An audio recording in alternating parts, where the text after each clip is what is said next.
In this lesson, we're going to finish up talking about the settings menu with media, permalinks, and sharing settings. Let's go to the settings menu and go to media. There are some simple settings that apply to defaults regarding media display. At the top, we can change the default sizes of various image size presets.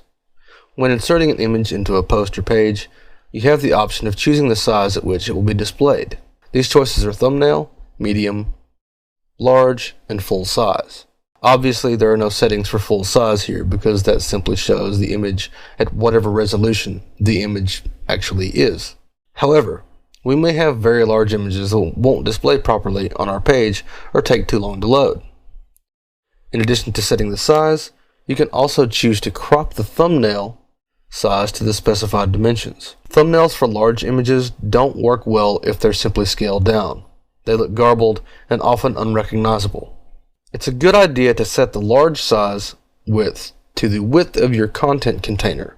Otherwise, anytime you choose to use large on an image larger than the width of your content container, it's going to disrupt your sidebars and generally look unprofessional and just bad.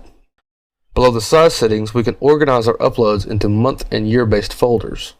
This just makes the files in the file system easier to navigate should you ever need to do it. It makes things nice and tidy, so I see little reason to turn this off. But you do have the option.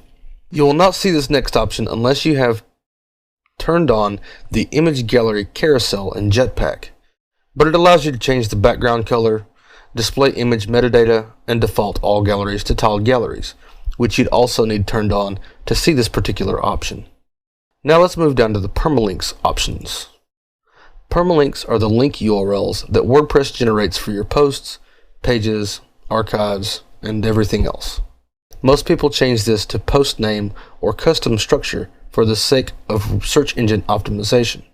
If you're running a news site, maybe the date structure would be useful to you. But for most people, the content itself and the subject of the content is the most important thing. Let's use a custom structure of category / post name.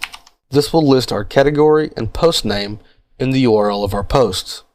Search engines will like this data. You can also add a base URL for category and tag URLs. Say we wanted all your categories prefixed with gardening /.